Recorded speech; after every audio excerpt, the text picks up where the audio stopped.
been destroyed in the earthquake. Her foil would point out that she was born in July, but that the earthquake was 3 months earlier in April. Allen would simply smile and reply, "Well, it was an awfully big earthquake."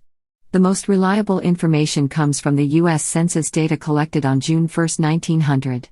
According to the information in the census records for the state of California, City and County of San Francisco, Enumeration District 38, Family 217, page 11a, Grace Allen, age 4, born in July 1895, was enumerated with her parents, Geo and Maggie, and 5 siblings. This proves Grace was born before 1900 and indicates that the birth date July 26, 1895, is correct. Double act. The Burns and Allen act began with Allen as the straight man, setting up Burns to deliver the punchlines, and get the laughs. In his book Gracie, A Love Story, Burns later explained that he noticed Allen's straight lines were getting more laughs than his punchlines, so he cannily flipped the act over. He made himself the straight man and let her get the laughs. Audiences immediately fell in love with Allen's character, who combined the traits of naivete, zaniness, and total innocence. The reformulated team, focusing on Allen, toured the country, eventually headlining in major vaudeville houses. Many of their famous routines were preserved in 1 and 2 reel short films, including Lamb Chops, 1929, made while the couple was still performing on stage. Burns attributed all of the couple's early success to Allen, modestly ignoring his own brilliance as a straight man. He summed up their act in a classic quip, "All I had to do was say, 'Gracie, how's your brother?' And she talked for 38 years. And sometimes I didn't even have to remember to say, 'Gracie, how's your brother?'" Radio. In the early 1930s, like many stars of the era, Burns and Allen graduated to radio. The show was originally a continuation of their original flirtation act, as their vaudeville and short film routines had been. Burns realized that they were simply too old for that material. "Our jokes were too young for us," he later remarked, 165, and changed the show's format in the fall of 1941 into the situation comedy vehicle for which they are best remembered, a working show business married couple negotiating ordinary problems caused by Gracie's illogical logic, usually with the help of neighbors Harry and Blanche Morton, and their announcer, Bill Goodwin, later replaced by Harry Von Zeld, during the run of their television series. Burns and Allen frequently used running gags as publicity stunts. During 1932-33, they pulled off one of the most successful in the business, a year-long search for Allen's supposedly missing brother. 100-105 They would make unannounced cameo appearances on other shows, asking if anyone had seen Allen's brother. Gracie Allen's real-life brother was apparently the only person who did not find the gag funny, and he eventually asked them to stop. He dropped out of sight for a few weeks, at the height of the publicity. In 1940, the team launched a similar stunt when Allen announced she was running for President of the United States on the surprise party ticket. 184-193 Burns and Allen did a cross-country whistle-stop campaign tour on a private train, performing their live radio show in different cities. In one of her campaign speeches, Gracie said, "I don't know much about the Lend-Lease bill, but if we owe it we should pay it." Another typical Gracie-ism on the campaign trail went like this: "Everybody knows a woman is better than a man when it comes to introducing bills into the house." The surprise party mascot was the kangaroo. The motto was "It's in the bag." As part of the gag, Allen, in reality, the Burns and Allen writers, published a book, Gracie Allen for President, which included photographs from their nationwide campaign tour and the surprise party convention. Allen received an endorsement from Harvard University. Allen was also the subject of one of S.S. Van Dyne's Philo Vance mystery novels, The Gracie Allen Murder Case. Typically, she could not resist a classic Gracie Allen review. S.S. Van Dyne is silly to spend 6 months writing a novel when you can buy one for $2.95. Citation needed another publicity stunt had her playing a piano concerto at the Hollywood Bowl, and later at Carnegie Hall. 182 The Burns and Allen staff hired a composer to write the concerto for Index Finger, a joke piece that had the orchestra playing madly, only to pause while Allen played a one-finger scale, with a final incorrect note. The orchestra would then play a musical piece that developed around the wrong note. On her final solo, Allen would finally hit the right note, causing the entire orchestra to applaud. In fact, the actual index finger playing was done off stage by a professional pianist.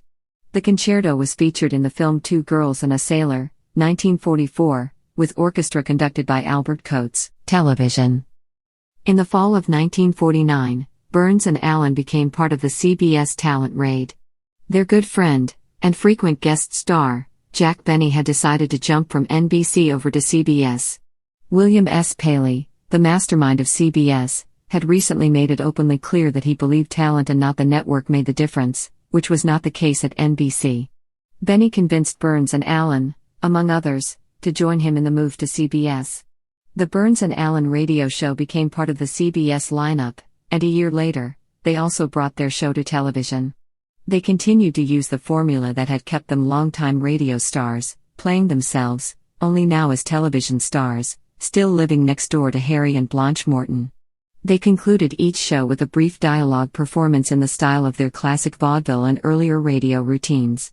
Allen retired in 1958, and Burns tried to soldier on without her.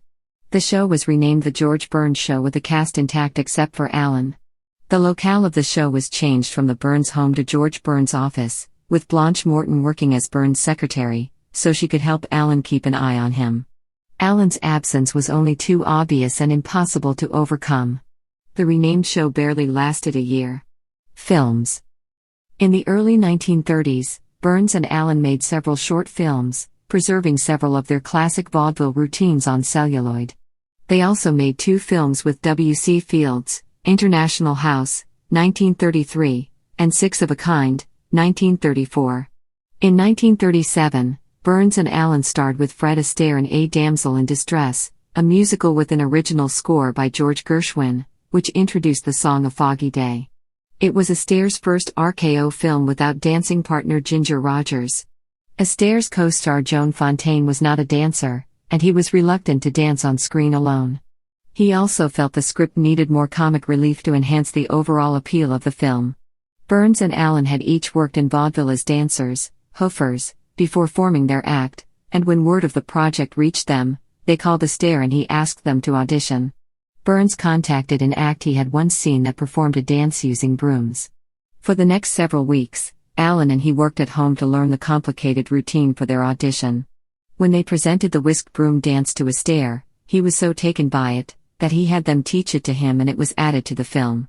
Their talents were further highlighted as they matched Astaire step by step in the demanding funhouse dance. Throughout the picture, Burns and Allen amazed audiences and critics as they effortlessly kept pace with the most famous dancer in films, as many did not know either of them could dance. 205. Say Goodnight, Gracie. The legend was born of their vaudeville routine and carried over to both radio and television.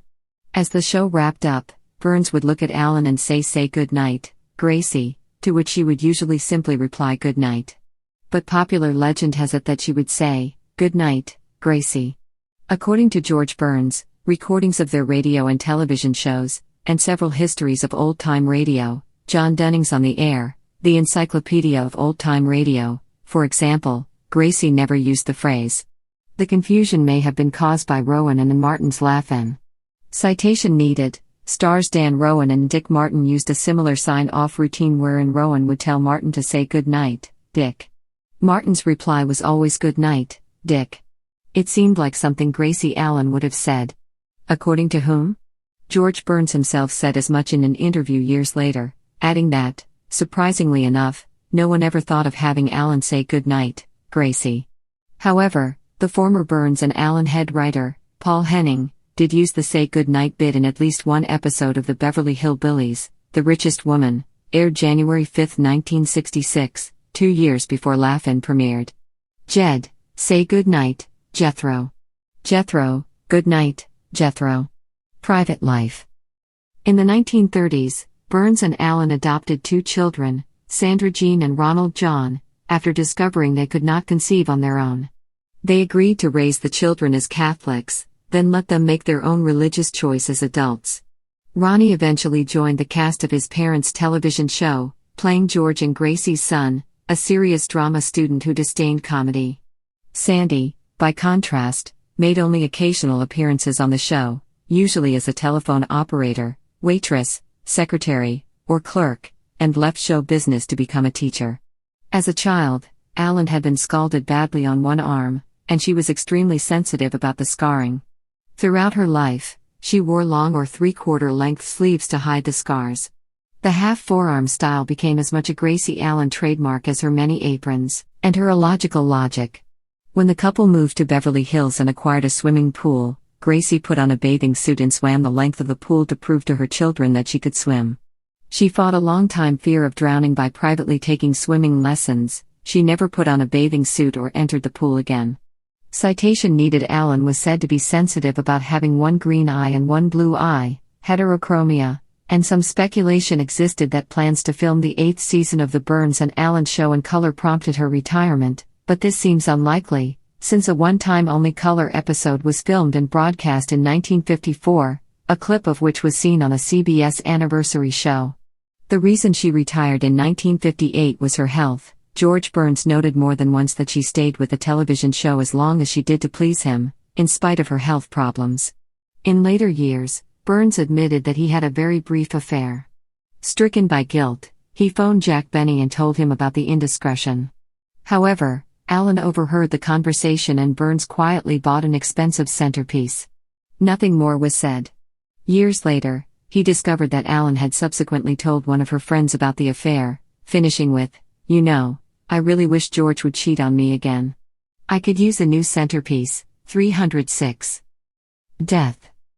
Gracie Allen fought a long battle with heart disease, ultimately dying of a heart attack in Hollywood on August 27, 1964, at age 62. Her remains were interred in a crypt at the Freedom Mausoleum in the Sanctuary of Heritage at Forest Lawn Memorial Park, Glendale, California. Burns' remains were interred at her side in 1996. When he died 32 years later at the age of 100, the marker on the crypt was changed from Grace Allen Burns, beloved wife and mother, 1902 to 1964, to Gracie Allen, 1902 to 1964, and George Burns, 1896 to 1996 together again.